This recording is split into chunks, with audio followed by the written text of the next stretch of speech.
कौन सा टेंस पढ़ाना है? Present continuous tense. Present continuous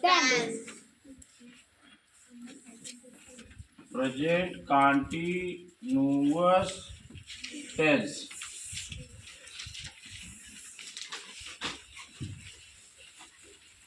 continuous spelling clear है ना?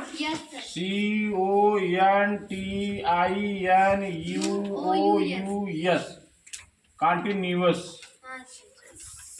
इसकी पहचान क्या है? पहचान है वाक्य के अंत में, वाक्य के अंत में रहा है, रहे हैं, रही है आदि शब्द आते हैं तो ये क्या होता है? Present continuous tense. जैसे अभी है, मैं नदी पार कर रहा हूँ, पार कर रहा हूँ, मैं नदी पार कर रहा हूँ। ये देखो शब्द है। अब हमने अगर इसको आ गया कि ट्रांसलेट करना है तो सबसे पहले मैंने वाक्य को पढ़ा, मैं नदी पार कर रहा हूँ। यहाँ रहा हूँ, रहा है, रहा है, रहे हैं, रही है या रही हूँ, रहा है, जो भी है ये शब्द क्या होता है? Present continuous. अब पहचान हो गया तो प्रेजेंट कंटीन्यूअस टेंस का ट्रांसलेट कैसे करना है हिंदी से इंग्लिश में, उसको देखो। सबसे पहले क्या है उसमें? कर्ता। कर्ता आपको बता दिया गया है, प्लस सहायक क्रिया। प्रेजेंट कंटीन्यूअस टेंस की सहायक क्रिया इज, एम, आर है। इज, एम और आर है। देखो ध्यान दो इधर। इज जो है एक वचन के लिए लगता है। किसके लिए? एक वचन के लिए। और एम जो है वो किसके साथ लगता है? आई के साथ। और आर जो है वो बहुवचन के साथ लगता है। क्या है बहुवचन? कर्ता। एक वचन बहुवचन कर्ता। अगर एक आदमी काम कर रहा है, कर्ता एक है तो एक वचन होता है। अगर एक से ज्यादा हो गए तो बहुवचन हो गया। ये है एक वचन कर्ता के साथ इज लगेगा, आई के साथ एम लगेगा और बहुवचन कर्ता के साथ आपका आर लगेगा। तो कर्ता प्लस सहायक क्रिया प्लस क्रिया प्लस आईएनजी, इसमें आईएनजी लग जाएगा और प्लस कर्म फिर अन्य। ये है इसके नियम, ध्यान दो। कर्ता, सहायक क्रिया, क्रिया, आईएनजी, कर्म और अन्य। अब इसमें देखो, मैं नदी पार कर रहा हूं। मैं का क्या अंग्रेजी होगा? आई। आई मैं मने बहुवचन में इसको जोड़ा जाता है। क्या है? इसके साथ एम लगेगा। क्या लगेगा? एम। तो ये चीज है आई। आई हो गया।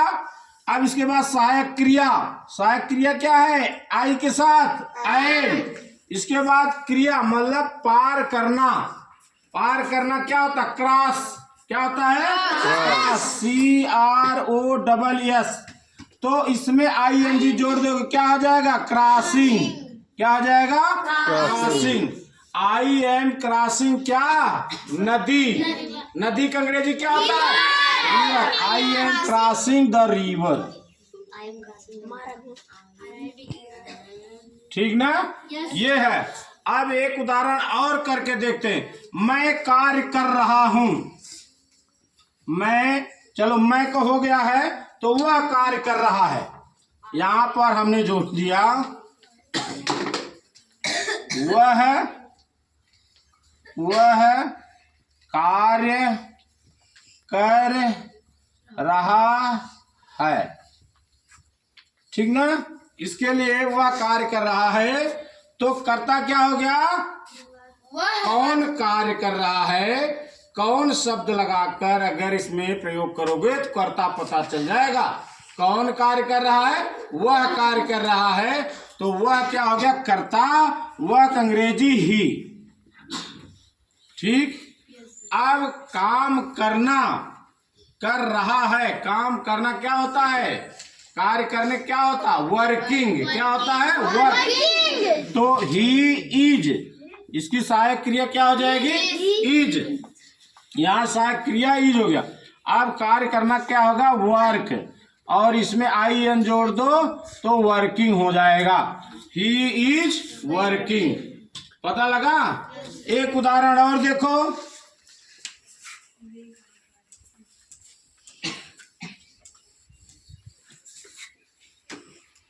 वह पत्र लिख रही है। वह पत्र लिख रही है। अब हमने देखा लिख रही है, इसका मतलब प्रेजेंट कंटीन्यूअस टेंस है।